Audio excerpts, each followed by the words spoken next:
자비하신 주님의 은총이 예배 가운데 함께한 우리 모두의 임하시기를 기원합니다. 함께 기도 올리겠습니다. 은혜의 주님, 주님의 은혜가 세상을 품어 생명을 숨쉬게 하고 주님의 사랑이 땅과 하늘을 이루어 생명을 복되게 합니다.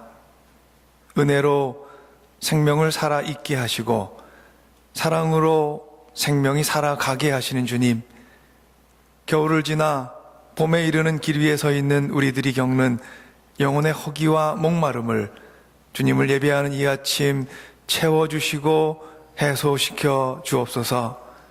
주님, 우리에게는 기다림이 있습니다.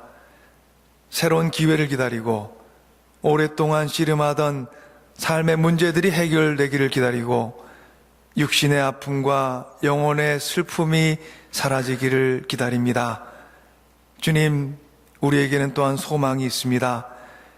평화의 세상이 오기를 소망하고 우리를 얽매이게 하는 구속에서 벗어나 참 자유를 누리기를 소망하고 세상을 혼탁하게 하는 불의와 어둠이 마침내 물러가기를 소망합니다. 십자가의 길을 걸어가신 예수 그리스도를 따르고자 염원하는 사순절이라는 봄의 문에 우리 모두 들어서며 주님, 간절히 비옵나니 온 세상과 모든 사람이 평안하게 하옵소서. 온 인류와 온 우주가 하나님의 숨결 안에서 기뻐하게 하옵소서. 구원을 베푸시는 하나님의 은총을 생명 모두가 영광 가운데 찬미하게 하옵소서.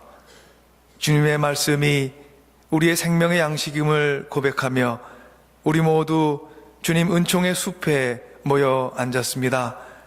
주님의 말씀이 우리 생명 깊숙이 스며들어 믿음과 소망과 사랑이 우리 삶에 든든히 뿌리 내리게 하옵소서. 예수 그리스도 이름으로 주님께 기도 올립니다. 아멘.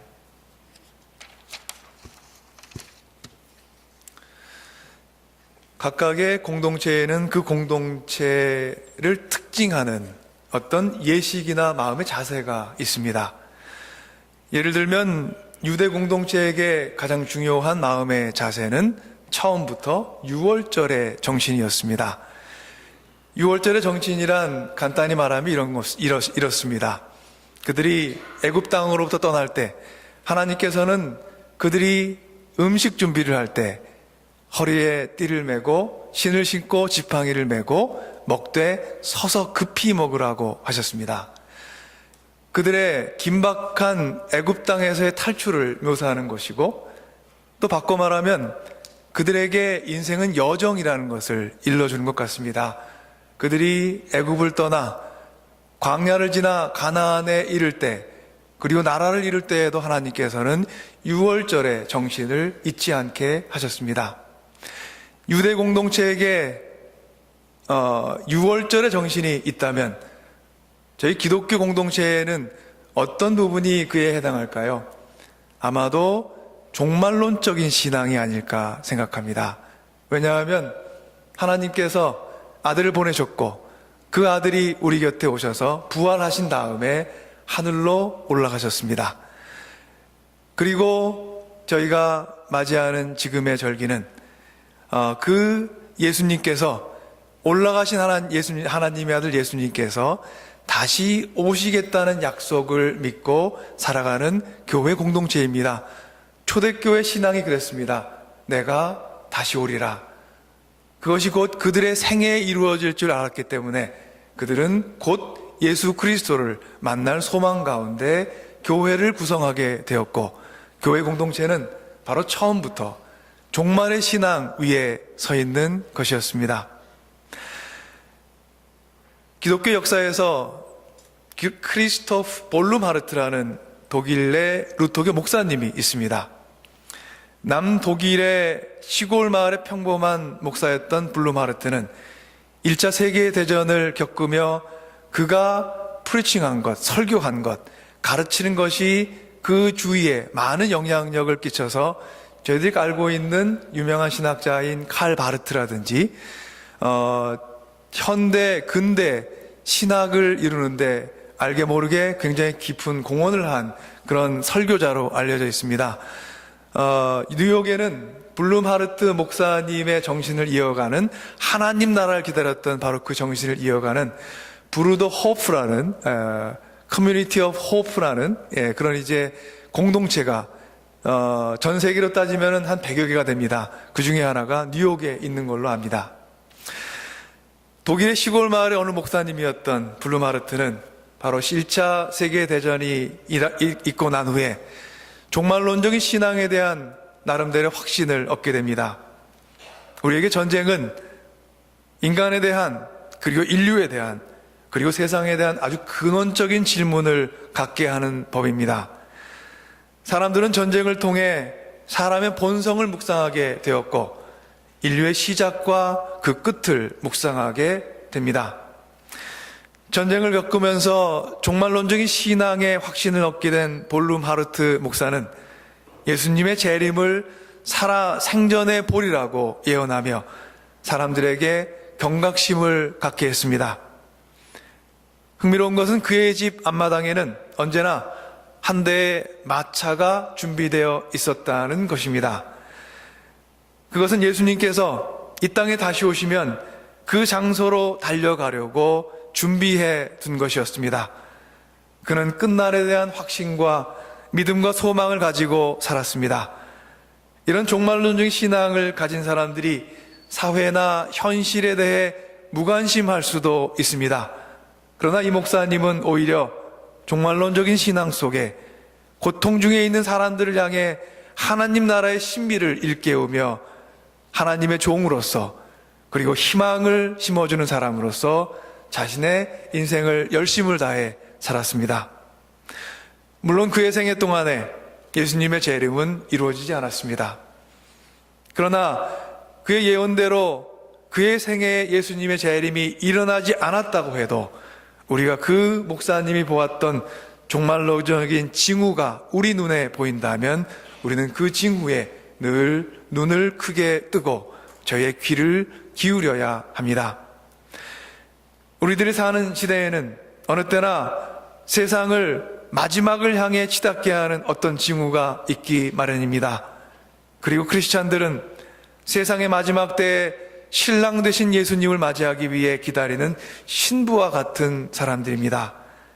우린 신앙생활의 핵심되는 것, 마치 유대 공동체의 6월절의 정신같이 우리 신앙생활의 기본이 되는 것이 바로 이 기다리는 마음, 종말론적인 신앙이 아닌가 생각합니다. 우리는 이 마지막을 기다리는 신앙 안에서 우리의 인생 궤도가 하나님께로 마침내 바로 향하고 있는지를 늘 점검하며 살아야 합니다. 우리가 늘 깨어서 기도하는 마음으로 그날을 준비해야 합니다. 세상의 끝날을 의식하면서 살아가는 자에게는 세상을 살면서 진정 무엇에 가치를 두고 오늘을 살아야 할지를 깨닫게 되는 아주 귀한 기회가 주어지는 것 같습니다. 이스라엘의 역사를 보면 하나님의 뜻을 거역하고 민족의 운명이 멸망의 기로에 처했을 때 하나님께서는 그 시대를 깨우는 예언자를 세우셔서 하나님의 뜻을 알리는 파수꾼의 사명을 감당케 하셨습니다. 선지자 요엘도 그중 한 사람입니다. 민족의 비극적 운명 앞에서 예언자로 부름받은 요엘은 파멸과 절망을 딛고 희망의 앞날을 알리는 예언자의 사명을 다하기 위해서 그의 온갖 노력을 쏟습니다. 예언자 요엘은 저희가 오늘 읽은 2장 말씀의 맨 시작에 이스라엘의 민족을 향해 먼저 경고의 나팔을 울립니다. 저희가 이 내용을 지난 수요일 날 함께 묵상했습니다. 이런 내용입니다. 너희는 시온에서 뿔나팔을 불어라. 하나님의 거룩한 산에서 경보가 울린다. 유다 땅에 사는 백성아 모두 떨어라. 주님의 날이 다가오고 있다. 그날이 다가오고 있다. 그날은 캄캄하고 어두운 날, 먹구름과 어둠에 뒤덮인 날이다. 셀 수 없이 많고 강한 메뚜기 군대가 온다. 마치 어둠이 산등성이를 넘어오듯이 새까맣게 다가온다. 까마득한 옛날까지 거슬러 올라가 보아도 이런 일은 없었다. 앞으로 천만대에 이르기까지도 다시는 이런 일이 없을 것이다.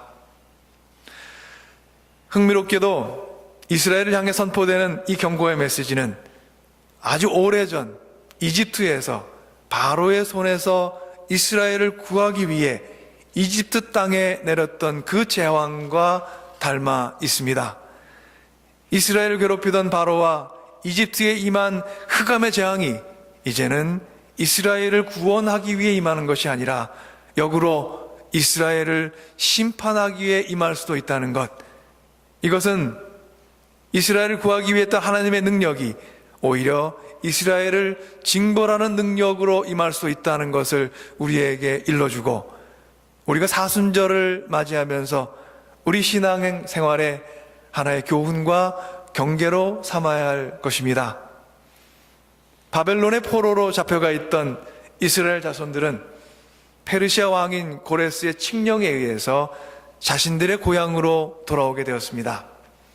고향으로 돌아온 후 이스라엘 사람들은 비록 성전 재건에 중단이 있었지만 주전 515년에 예루살렘 성전을 완공할 수 있었습니다.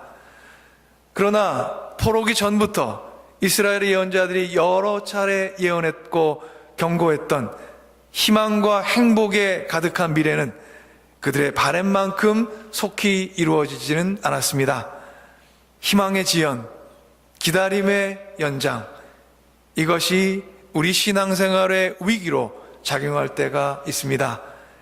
약속의 백성 이스라엘이 하나님의 약속을 기다리다 지치자 이제 심판의 백성들로 접어들게 된 것입니다. 그들의 가장 큰 죄는 어떤 도덕적 문란함이 아니었습니다. 그들의 가장 기본적인 죄는 약속을 끝까지 신뢰 못하는 것이었습니다. 약속을 믿고 기다릴 수 없었기에 하나님 대신 그들은 그들의 현실적이고 즉각적인 필요를 채워줄 어떤 대상을 찾게 되었습니다. 이방신을 섬기고 하나님을 멀리합니다. 하나님의 백성이 약속의 백성이 되었음을 부정하게 된 것입니다. 내 자신의 정체성을 부정하는 것, 내가 하나님의 사람임을 부정하는 것, 하나님께서 가장 애통해 하시는 것입니다.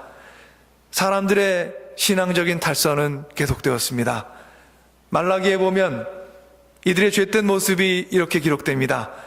부정하고 흠 있는 것을 하나님께 예물로 드렸고, 술수와 거짓 맹세가 난무했고, 임금을 착취했고, 약한 자들에 대한 압제 등이 불법적으로 행해졌습니다. 그러나 성서는 이스라엘의 백성들에게 이 임박한 재난을 피할 수 있는 방법이 있다고 말합니다. 그들에게 여전히 희망이 있다는 것입니다. 모든 이스라엘 백성이 금식일을 정하고 성회를 선포하여 하나님 전에 모이는 일입니다. 그리고 하나님 앞에서 굵은 베옷을 입고 마음을 찢고서 슬피 울며 회개하는 것입니다.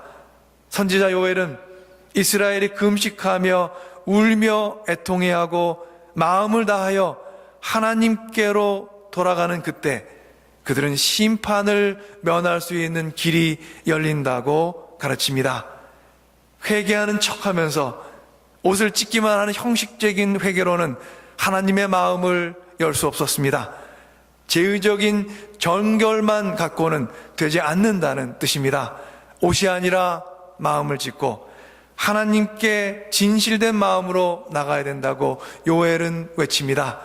외적인 변화의 흉내를 내는 것이 아니라 내면 깊은 곳에서의 근본적인 변화가 있음을 설교하고 있는 것입니다. 그런데 우리가 잊지 말아야 될 것이 하나 있습니다. 이스라엘이 회개한다고 해서 하나님께서 자동적으로, 말하자면 저희가 밴딩머신에 동전을 넣어 내가 원하는 음료수를 얻고자 하는 것처럼 이스라엘이 회개한다고 혹은 우리가 회개한다고 해서 하나님이 반사적으로 그 재앙과 심판을 거두시는 것은 아니라는 것입니다. 이런 말이 있습니다. 이스라엘의 회개는 하나님의 은혜를 구하기 위한 필요 조건은 되어도 충분 조건은 되지 못한다. 논리학에 있는 개념이죠. 필요 조건, 충분 조건. 필요 조건은 이런 겁니다. 어떤 것이 뭐다 할 때 인간은 동물이다. 필요 조건입니다. 그런데 충분 조건은 되지 못합니다. 왜냐하면 동물이 다 인간은 아닌 것이 때문입니다. 충분 조건은 A이면 B인데 꼭 그런 겁니다. 충분합니다. B가 되기에. 예를 들면 번지 점프를 했습니다. 번지 점프를 하면 땅에 떨어진다. 변할 수 없는 거죠. 충분하죠. 하나의 커즈가 있으면은 다음에 이펙이 나오는데 피할 수 없습니다. 하나님의 은혜가 그럴까요? 저희의 회개가 그런 작용을 할까요? 이런 이제 저희의 고민입니다. 그래서 우리의 회개는 하나님의 은혜를 구하기 위한 필요 조건은 맞습니다. 필요합니다. 하지만 우리가 회개를 한다 하여 하나님의 은혜를 얻기에 충분한 것은 아닙니다. 우리가 하나님의 은혜를 구하기 위해서 우리가 행하는 회개는 꼭 필요합니다. 그렇지만 우리가 회개하면 자동적으로 하나님께서 우리에게 은혜를 베푸셔야만 하는 것은 아니라는 뜻입니다. 은혜를 베푸시고 말고는 하나님 마음입니다. 하나님 뜻에 온전히 달려 있습니다. 구약의 시대 이스라엘이 살던 지역에서 이방신들을 섬기던 이들에게 회개는 주술이었습니다. 마술이었습니다. 이방신들은 인간의 주술에 조절당했습니다. 많이 드리면 많이 주겠죠. 이게 이제 이방신들을 섬기는 사람들의 신앙이었습니다. 그러나 여호와 하나님께서는 인간의 죄의적인 행위에 통제되거나 조절되는 분이 아닙니다. 하나님의 심판을 철회하고 안 하고는 전적으로 하나님의 자유라는 뜻입니다. 이런 이유로 선지자 요엘은 이렇게 얘기합니다. 행여 주님께서 마음과 뜻을 돌이키시고 오히려 복까지 베푸셔서 너희가 주 하나님께 곡식 제물 소제와 부어드리는 제물 전제를 바칠 수 있게 하실는지 누가 알겠느냐. 우리가 하나님께 마음을 진심으로 돌이켜 회개하면 하나님께서도 우리를 향하여 곡물로 드리는 제사, 포도주로 드리는 제사를 드릴 수 있게 하시지 않겠냐는 요엘의 설명입니다. 선지자 요엘이 그런데 왜 이렇게 소극적인 표현을 하고 있는지 우리가 궁금해집니다. 하나님의 말씀을 선포하는 예언자가 조금 더 당당하고 담대하며 확신에 찬 선포를 하지 못하고 회개하라, 혹시 하나님께서 은혜를 베풀어 주실 줄 알겠느냐, 이렇게 말하는 것은 왠지 예언자답지 않습니다. 그런데 선지자 요엘의 말투, 바로 그 어법의 오늘 말씀에 핵심이 있습니다. 이스라엘 백성은 하나님의 구원의 은총을 경험하기 위해서 자신을 완전히 새롭게 바꾸는 근본적인 변화, 회개가 있어야 했습니다. 마찬가지로 우리 또한 하나님의 구원을 얻기 위해 우리 자신이 정결하게 변화되어야만 합니다. 하나님 앞에서의 참되고 진실한 회개야말로 하나님의 은혜와 자비를 체험할 수 있는 아주 중요한 그리고 유일한 통로 있습니다. 그러나 하나님께 온전한 회개를 드렸다고 우리가 믿게 될 때 우리는 동시에 조심해야 합니다. 이스라엘 백성들이 뉘우치고 참회한다고 해서 하나님의 은혜와 사랑이 어김없이 주어져야 하는 것은 아니었습니다. 회개에 응답하는 은혜와 사랑이 선물로 주어질 수도 있고 주어지지 않을 수도 있습니다. 이스라엘 또는 우리의 회개가 하나님의 은혜를 받기 위한 필요 조건임에는 틀림없으나 하나님께서 우리에게 은혜를 베푸실 때 우리의 회개에 묶여서 어쩔 수 없이 은혜를 수여하는 것은 아닙니다.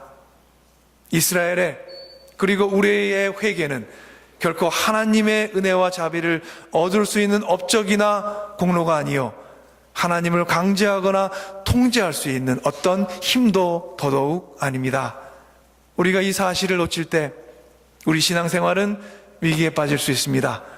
회개는 은혜를 얻기 위한 필요 조건이지 하나님께 은혜를 요구할 수 있는 권리를 우리에게 더해주는 것은 아닙니다. 하나님께서는 우리의 인과율에 얽매인 분이 아닙니다. 하나님은 자유로운 분이십니다. 우리의 짧은 생각으로 우리는 하나님의 자유를 제한하는 실수를 저지를 수 있습니다. 우리가 회개를 하면 하나님의 은혜를 얻기에 충분해진다고 저희가 믿게 되는 것은 위험한 발상이라는 것입니다. 우리는 회개를 하더라도 여전히 하나님의 은혜를 얻기에 늘 부족합니다. 요엘이 2장 14절에서 혹시 누가 알겠느냐 라고 표현한 것은 바로 하나님의 자유를 존중한 것입니다. 요엘은 말하고 있습니다. 이스라엘은 하나님 앞에서 회개하면서 그들의 죄를 용서해달라고 강제하지 못한다. 그들은 단지 하나님의 자유와 은혜를 끊임없이 구하고 기다릴 뿐이다. 그들은 긍휼을 구할 수는 있지만 그것을 명하지는 못한다. 이렇게 되면 하나님이 우리에게 은혜를 베푸시지 않으면 어쩌나 그런 걱정이 저에게 생깁니다. 두렵습니다. 당연한 두려움입니다. 하지만 하나님께서는 우리가 두려움에서 끝나기를 원하진 않으십니다.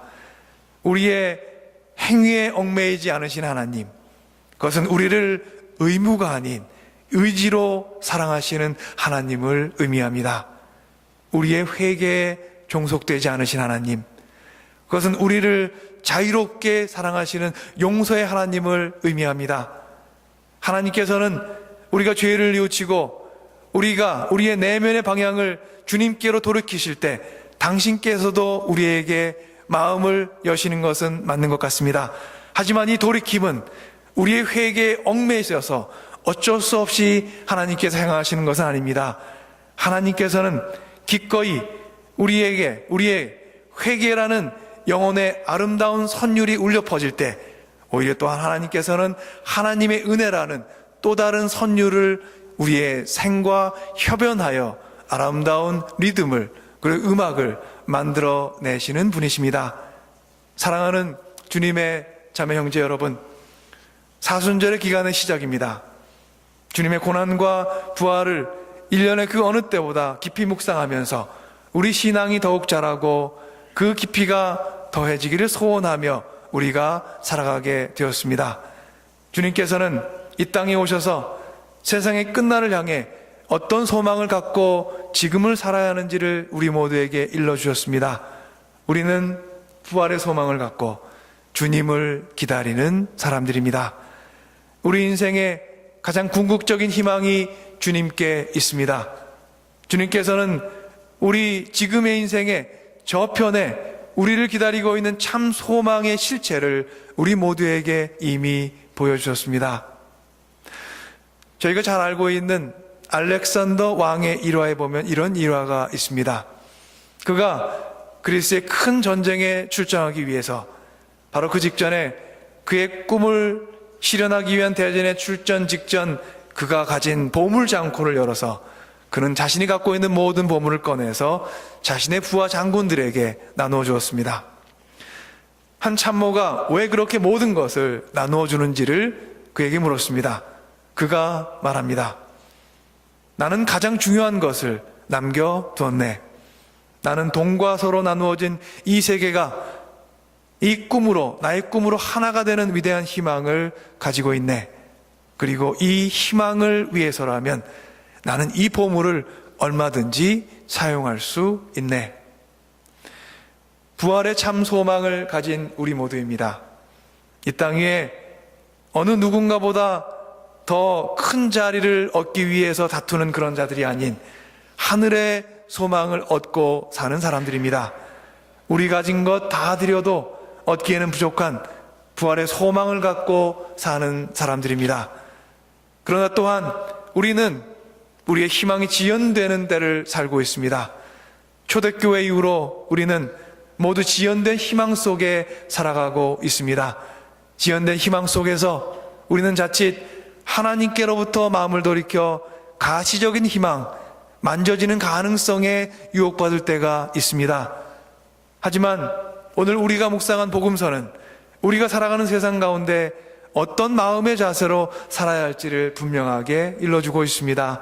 예수 그리스도께서 물리치신 사탄의 유혹은 우리가 세상을 살아가면서 받는 유혹과 도전이기도 합니다. 어떤 과정을 통해서든 돌을 빵으로만 만들면 된다고 세상은 유혹합니다. 세상을 구하려면 세상의 모든 나라를 향해 힘차게 호령할 수 있는 힘과 권세가 먼저 있어야 된다고 세상은 손짓합니다. 사람들의 눈을 사로잡을 자극적인 능력이 없이는 사람의 마음을 움직일 수도 그리고 얻지도 못할 것이라고 세상은 우리를 가르치려 합니다. 예수 그리스도께서는 이러한 재물과 권세와 인기와 영광이 우리를 구할 수 있다는 헛된 욕망과 가치에서 돌이켜 오직 주 하나님께로만 향할 것을 외치셨습니다. 사랑하는 주님의 자매 형제 여러분, 우리들의 신앙의 삶, 바로 그 앞마당에 우리는 항상 하나의 마차를 준비하고 살아야 합니다.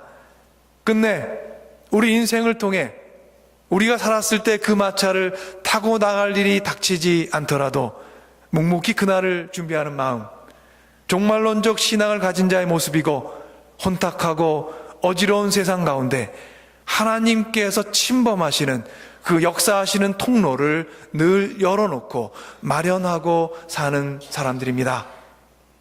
우리 신앙의 앞마당에 마차를 준비하는 마음, 그것은 주님 앞에 마음을 찢고 회개하는 것이고 이 세상에 무엇보다 우리 인생을 복되게 하는 것이 바로 영혼의 구원임을 고백하는 하루하루의 행위입니다. 그리고 그 마차가 우리 하나의 인생이 다하는 동안 끝내 쓰여지지 않더라도 그 같은 자리에 두고 보살피고 관리하는 마음, 그것은 우리의 회개에 응답하시는 하나님의 은혜가 온전히 하나님의 주권적 의지에만 달려있다는 것을 동시에 고백하는 믿음의 행위입니다. 우리가 주님께로 돌이키기를 늘 기다리고 기다리시는 주님, 주님의 사랑은 우리가 주님께로 돌이키기를 기다리시다 못해 우리 곁에 먼저 오셔서 우리를 주님 앞에 무릎 꿇게 하였습니다. 바로 십자가의 사랑입니다. 주님의 오심은 그래서 용서가 회개의 대가가 아니었음을 우리에게 분명하게 말해줍니다. 주님의 먼저 다가오시는 은혜와 사랑은 구원이 값없이 주어지는 선물임을 말해주는 것입니다. 사순절을 통해 이 신비한 사랑이, 이 구원의 사랑이 우리 가운데 넘치고 이번 사순절이 참된 회개, 돌이킴의 역사가 가득한 우리 영혼의 새로운 봄이기를 간절히 소망합니다. 주님의 은총이 우리 모두에게 생명으로 그리고 생명의 소식으로 어서 임하기를 간절히 기다리며 또한 그 기다림 속에 여러분의 영혼이 더욱더 주님을 만나 주님의 은총이 여러분 영혼 안에서 깊어지기를 간절히 축원합니다. 함께 기도 올리겠습니다.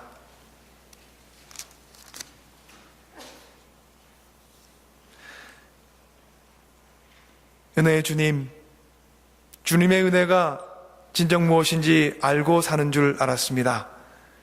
주님의 사랑과 용서의 의미 또한 깨닫고 산 줄 알았습니다. 우리의 교만과 무지와 자랑이 우리의 눈과 귀를 가리고 있었음을 깨닫지 못하여 참 회개가 늘 필요한 자가 바로 나 자신이었음을 알지 못하고 살아왔습니다. 주님께서 은혜와 용서의 빛으로 우리를 밝혀주셔서 우리의 마음이 온전히 주님께로 돌이켜지게 하옵소서. 회개 없이는 주님의 은혜를 감히 누릴 수 없음을 고백합니다. 그러나 회개가 주님의 은혜를 누리기에 충분 조건이 되는 것 또한 아님을 깨닫습니다. 늘 돌이키고 또 돌이키며 마침내 주님 오실 그날까지 우리 영혼의 앞마당에 주님 맞이할 마치아를 늘 준비하고 살아가는 깨어있는, 그리고 준비하는 신앙인 되어 혼탁한 세상에 솟아오르는 빛으로 살아가게 하옵소서. 예수 그리스도 이름으로 주님께 기도 올리옵나이다. 아멘.